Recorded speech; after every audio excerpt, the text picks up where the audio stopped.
Hello Booktube, my name is Elizabeth. Welcome or welcome back to my channel, Book as in Books. In this video, I'm going to give you my ranking for the final of the non-fiction division of the Booktube prize. If you don't know what the Booktube prize is, I'm going to leave information in the description box below. It is a book prize organized by a booktuber, Robert, who decided that we should have our own literary prize. There's a fiction and a non-fiction division. You can sign up for one of them or both of them. There's going to be a call up for judges in a few weeks, and I highly encourage you to try it. If you've never done that, try it. You don't have to have a Booktube channel. Just being somebody who watches Booktube is plenty enough to be a participant. You don't even have to comment. You just have to sign up, and you have to read the books. That's the thing. You have to find the books and you have to read the books. So it's 6 books in 2 months for each round. You don't have to participate in each round.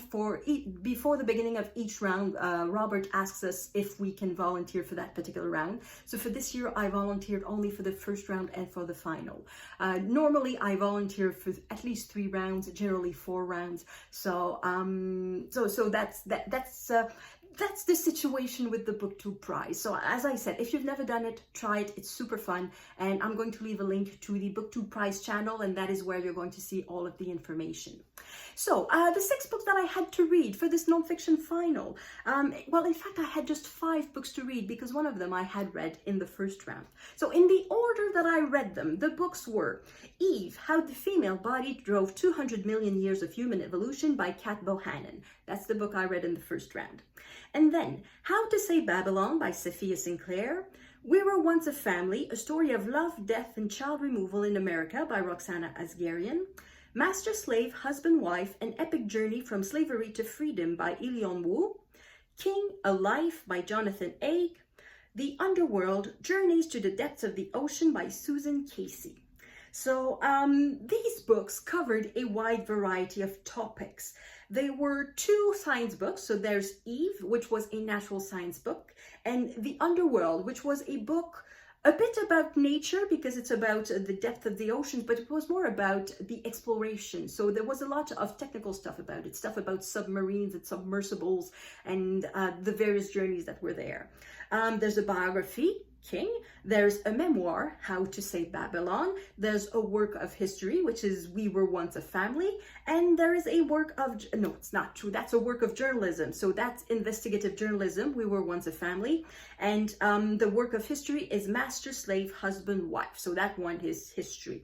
And all the books were good. So there's a bottom 6, but all the books were good. None of them I had to force myself to finish them. I read them very happily from the first page to the last page. They were all very interesting, but I had to rank them.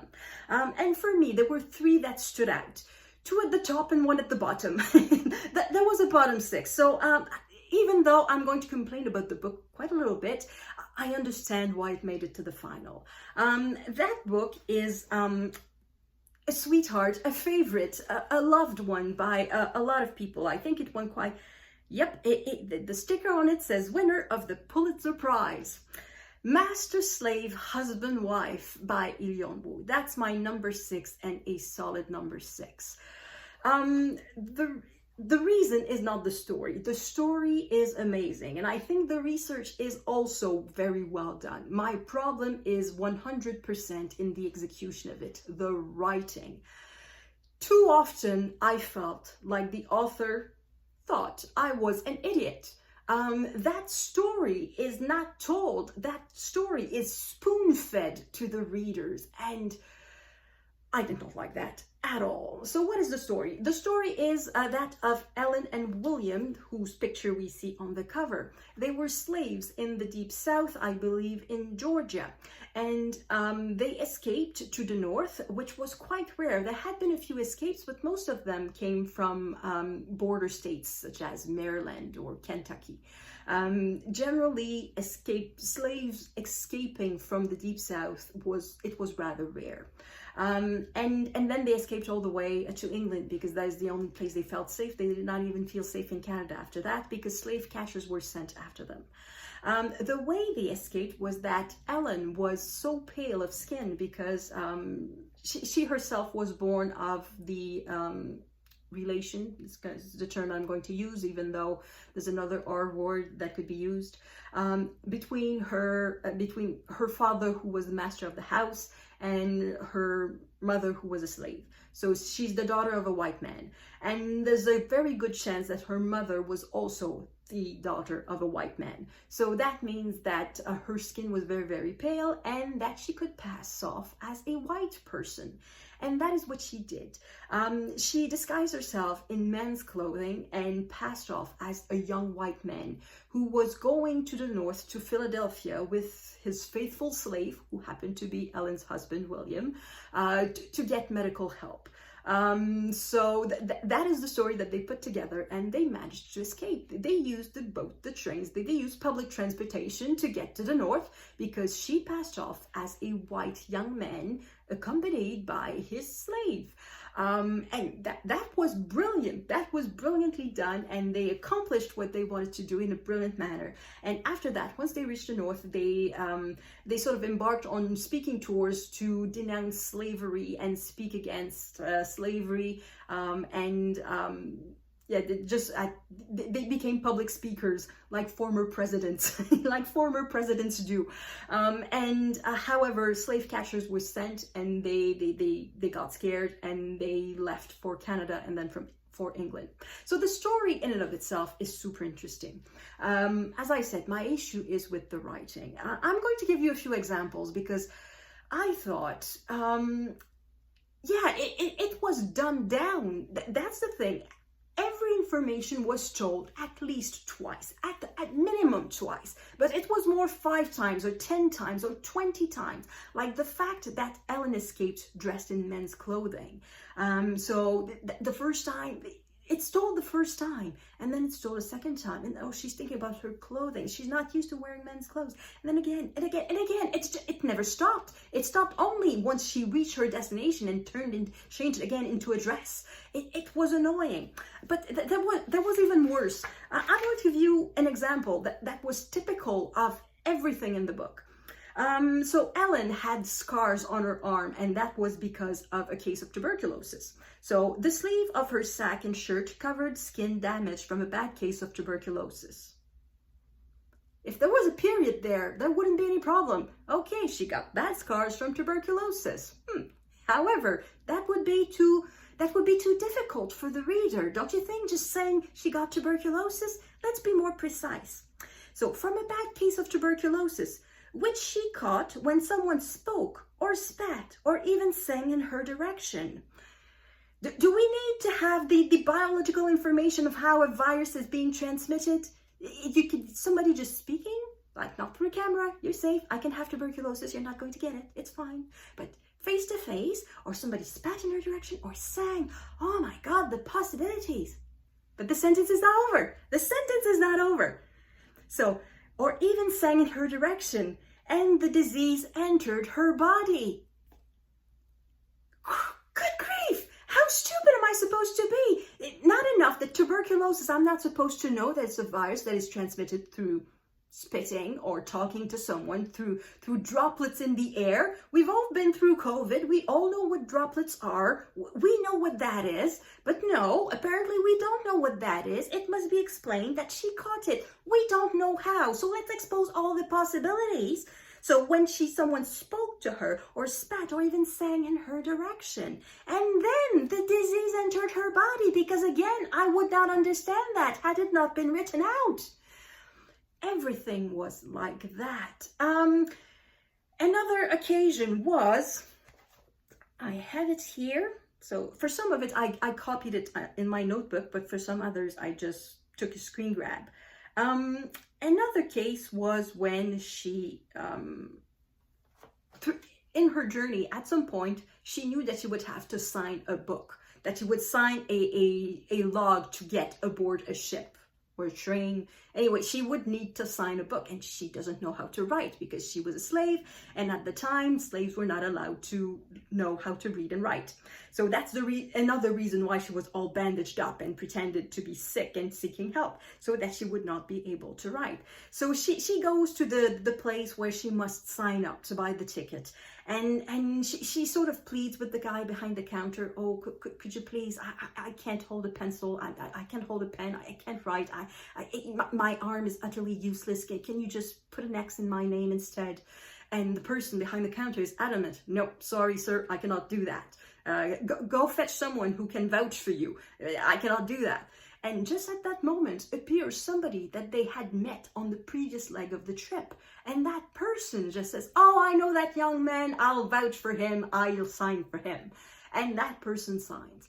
Now you might think, how lucky was she that this man was there just to sign up for her? But no, the author does not want you to think that she's lucky. The author is going to tell you what you have to think.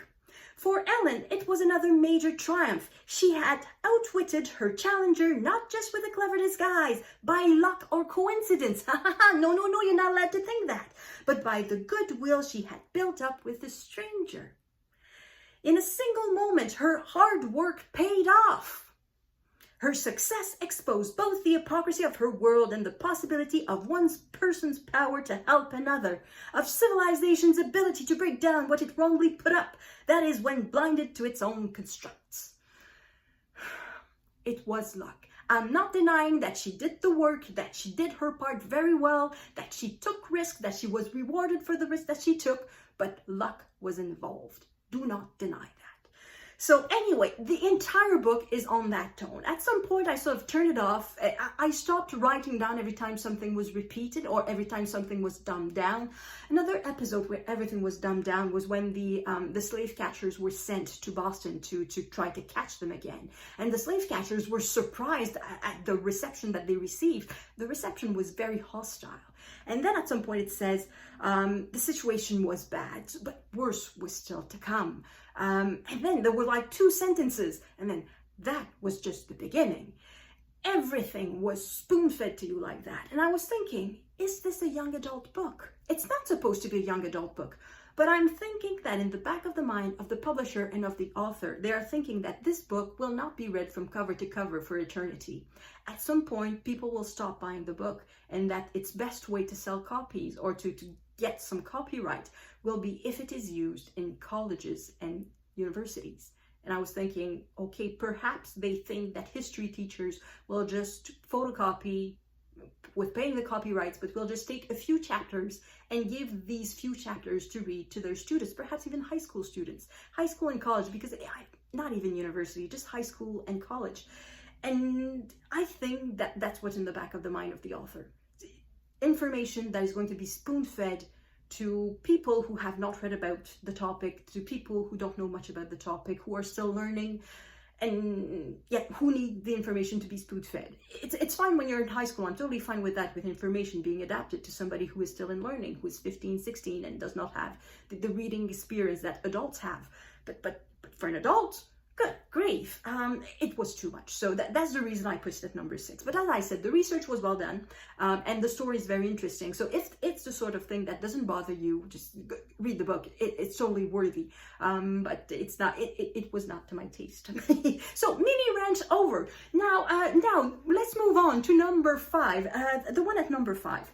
For this one, well, actually for the next 3, I did not really know how to rank them. So I had to wait a few days after finishing the last book before I entered my vote. And to decide how I would rank them, because I can see all of them have strengths, all of them have something that I like less, but I didn't know really how to rank them. They were really equal, but I ended up sorting them out. So unfortunately, one of the 3 had to be at number 5, and that one was We Were Once a Family by... Sorry. We Were Once a Family by Roxana Asgharian. So this is a journalistic investigation, and you might remember the event the sort of the triggering event of this particular book. In 2018, if I remember correctly, there was a van that that fell off a cliff in California. And they found out that the van was driven by, there were 2 adults in the van, so a couple of lesbians, and 6 adopted children, aging between 11, I think, and 18 or 19. So some of them were mainly teenagers. And these 6 adopted children had been adopted through child protection services. So these were children who had been taken away from their family and be put in this family with these 2 women, and it did not turn out well, as you can see. The journalist Roxana Asgharian goes behind, interviewed the parents of the children, so the biological parents of the children. She tried to interview people who knew the 2 women, but that was rather difficult to find because they lived a relatively reclusive life. She tried to expose the failings of child protection services.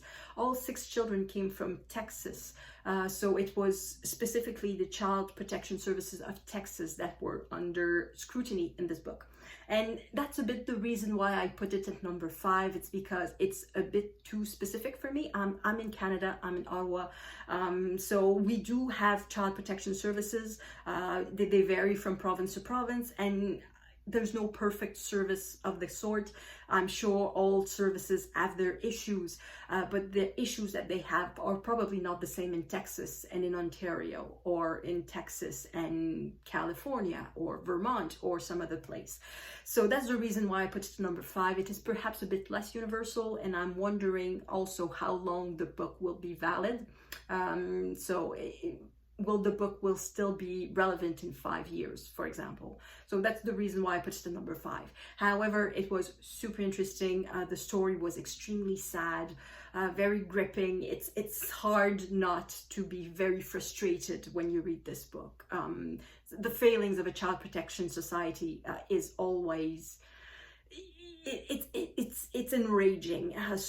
This book is very powerful, and yeah, a book had to be at number 5, so it ended up being that one.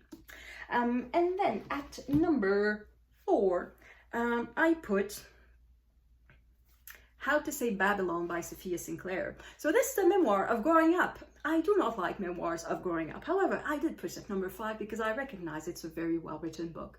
However, there's an issue. So what makes this particular memoir different from other growing up memoir is that the author grew up in a Rastafari family, in the Rastafari faith. It's not an organized religion. So her father had some principles and he applied them in a very, very strict manner. And that's a bit of an issue that I have with the book. It's the fact that the story, even though it claims to be unique, because as far as I know, there are no other memoirs of growing up Rastafari, but it's at the same time a story that has been told a million times. It's the story of a man who is not happy in his professional life, in his social life, in his social status, and takes it out on his family. And that's it. So it could have been the exact same story had it been a different religion. The same story could be told in a Catholic family, in a Muslim family, in a Jewish family, in an evangelical family, in any type of Christianity family. It could have been told in any religion. That's the thing. That the particular religion has very little to do with the family situation. It's just a man frustrated with his place in society and takes it out on his family. What I loved about the book is the mother of the author. She appears to be an extraordinary woman, and the only reason Sophia Sinclair is a poet and a writer is because of her mother. Otherwise, she would work in a hotel in Jamaica. I suppose she would be limited to cleaning jobs and little other jobs, probably not very fulfilling. Nothing against people working in hotel. I'm just saying that it's not necessarily the most fulfilling job in the world. So her mother appears to be an extraordinary person. The one thing that I do not like about that book, it is a very particular passage. She remembers a moment, a specific moment, when she was on the beach and she was not feeling well. She was having thoughts.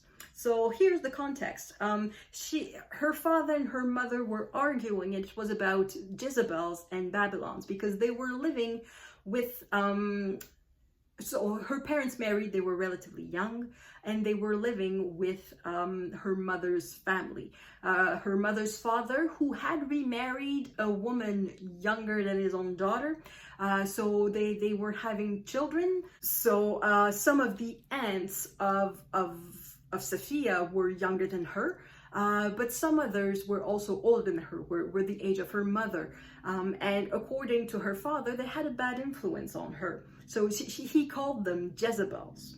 So the parents were arguing, and little Sophia was listening to that. My mom shook her head gravely as he spoke, assuring him that would never happen. He had already forbidden me from playing with my cousin and baby aunts because they were too rough and kept bruising me. But he still rustled awake in his hotel room at night, worried about my adult aunts being around me while he was gone. All the sister and them lost now, my father said, voice hushed.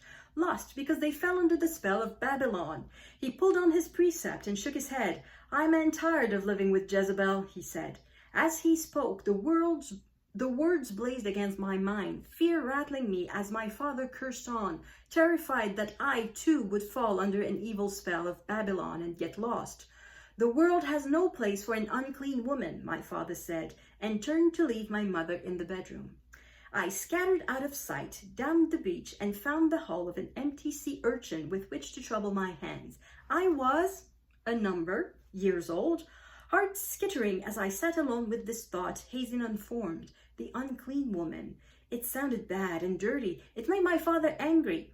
The idea that I could become someone like that frightened me. How old was she? How old was she? Okay, she does not quite know what unclean woman is. 12 years old, perhaps?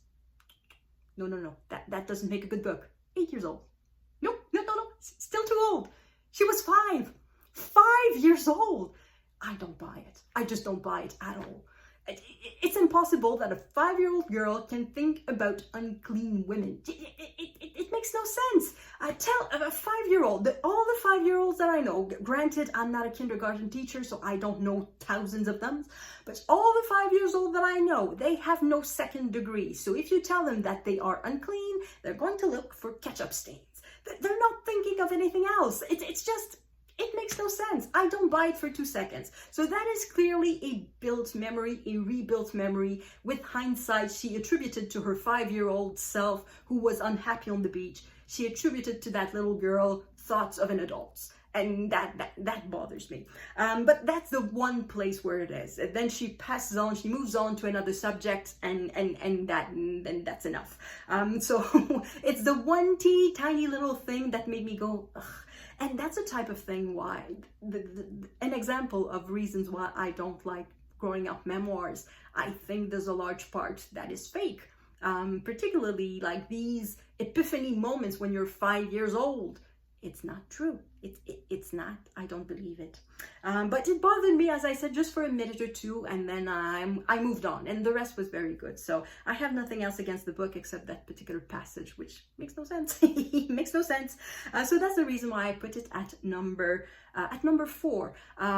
So I think it's going to have a longer shelf life than We Were Once a Family, and also it's very, very well written. So number 4. And then at number 5, at number 3, I'm going up. At number 3, I put The Underworld, Journeys to the Depths of the Ocean by Susan Casey. So I said that for every book, there are things that I liked and things that I liked less. About this book, I loved the topic. It's about exploring the underworld. I loved particularly whenever she talked about whatever was at the bottom of the ocean, so the nature of it, the various creatures that they can see and the various geology that they can see. It's fascinating, and there are pictures. There are pictures of it, also the science, so the different submarines and submersibles, I should say. They're not submarines. So examples of that fish. So I love books that make me go, that made me search further. And with that book, I was always on YouTube, just every time a fish was mentioned, I just checked it to see if we had videos. And we do. And it's just awesome. I mean, look at that. Look at that. It's just absolutely awesome. So I really liked that aspect. It's a topic that I didn't know that I like. I'm not particularly fascinated by fish and by the underworld, but after reading that, I am. I think it's fascinating. And I happened to finish reading the book. So I read the last few pages. I had like 20 pages left to read. I read them on the day that the Coast Guard in the United States started to investigate, was holding hearings into the catastrophe of the Titan that whipped and imploded, or anyway, where 5 people were killed in 2023 while they were exploring the Titanic. Now, that particular event is not in this book at all, because it happened either after the book was published or well after it went into print and the manuscript was finished. So it's not mentioned at all in the book. And the particular company of the submersible that was imploded or exploded or was lost at sea is not mentioned in the book, because the author went to credible sources and that company was not credible. Sorry. Anyway, so some of the people mentioned in the book have actually appeared in the Coast Guard hearings. And yeah, I'm watching the hearings. See, that's a consequence of reading the book. I'm watching the hearings on that particular tragedy. It's sad to say that people lost their lives, but I'm interested about how the underworld, how the exploration of the oceans is being done. So that's the reason why I put it at number 3. I know that the book might not be to the taste of everyone. The one thing that I have against the book is that it jumps in time, it jumps in topics for no particular reason. I had a hard time following the thread of why the book was constructed, why the chapters were in this order or that order. Some things I could not. It jumped in time for no particular good reason. But other than that, I didn't mind. I couldn't see the reason, but I could follow, so it's not an issue. It's not an issue. So I put this one at number 3. It was a lot of fun. And so that leaves the 2 books that are the 2 standouts, in my opinion. And I had to think. So these 2 books were Eve and King. Eve I read in the first round, and this book is about how it presents a point of view about evolution that shows that it's probably the woman's body that was the driving force behind evolution. If human beings started to use tools, it's probably because a woman did not have the strength to break a nut. So she found a stone and cracked the nut with the stone. If women are weaker than men, then it's probably the women who needed the tool first. So it's probably, so that's an example. Same thing with reproduction, uterus and lactation and all of that. It's on the woman's body that it's different. It's not on the man's body. So it's probably women that drove the evolution and all of that. So that is a point of view I had never heard before. And I thought it was absolutely fascinating. And I read the book and I absolutely adored it. And I put it at number 1 in my first round. So that was a topic that was completely new. And this was a topic that is not completely new. So this is a biography of Martin Luther King. And of course, many biographies of Martin Luther King have been written. I don't think that I've read any. I've never read, strictly speaking, a biography of Martin Luther King, but I've read books about the civil rights periods. And I've seen videos and documentaries, so it's not something that is entirely unknown to me. So that meant that it was perhaps a bit more difficult for the author to write something that felt new. And I ended up ranking, so of these 2 books, I ended up deciding that this was number 2 and this one was number 1. So this book is awesome, but I think this book is even more awesome. So the reason that I put King at number 1 is that, as I said, it's a topic that's been done hundreds of times, and yet this felt completely new. And it started, so in the prologue, it started with something that is just what I want to hear whenever I start a nonfiction book that is based on research. And I prefer the books that are based on research than those that are just memoirs, because in a way, memoirs are much easier. So this book, it says, this book is based on thousands of recently released FBI documents and tens of thousands of other new items, including personal letters, business records, White House telephone recordings, oral histories, on-air television footage, and unpublished biographies and autobiographies of people close to King. This is the first biography to make use of thousands of pages of materials that belong to the man who served as the SCLC's official historian, L.D. Reddick, as well as the first to benefit from the discovery of audio tapes recorded by Coretta King in the months after her husband's death, and an unpublished memoir written by King's father. This book is also built on hundreds of interviews with people who knew King, including family members and close friends, many of them willing to speak more openly than ever thanks to the passage of time. So an amazing amount of work went into that biography, and it shows. And at the same time, I don't feel like the author is trying to push every teeny tiny information that he found. He still makes a narrative out of it. He still presents King in a way that is respectful, but at the same time critical, because he had fault. He was not a particularly good organizer. He was unfaithful to his wife, not just a little bit, but quite a lot. So the less savory aspects, I'm going to say, of Dr. King are not overlooked. I just said Dr. King, it makes me think apparently large parts of his thesis, of his PhD thesis, were what's the word, copied, plagiarism. So large part of it were plagiarized. So nowadays he might not be a doctor, but anyway, at the time nobody noticed it, and it was considered to be a very good thesis. So he's a doctor. So Dr. King.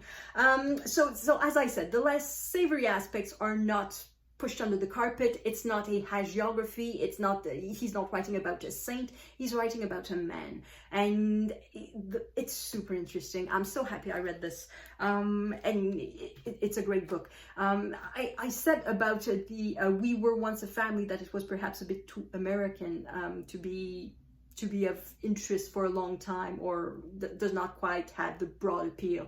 So this is a very American story, and yet it is a universal story at the same time. So this was my number 1. And I'm a bit surprised in a sense, because I was not expecting to like this book this much. It's a biography. Yeah, it's a biography. There are thousands of biographies. It's a great biography. It's a great biography.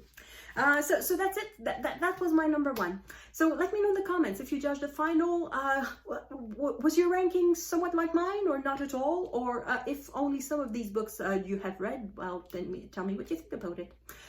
So that's it for me, and thank you everyone for watching. And as I said at the beginning of the video, keep an eye open for the call for judges. If you want to try it. It doesn't cost anything. Well, it depends. It doesn't cost anything. You have to get the books by yourself. So if you don't have access to a library like I do that has several of the books, then perhaps you're going to have to buy them. But other than that, it's just easy, and your opinion counts. That's the wonderful thing about this book prize. Your opinion counts. And it's fun. It's fun to have your opinion worth something. So thank you everyone for watching, and I will see you in the next video. À la prochaine.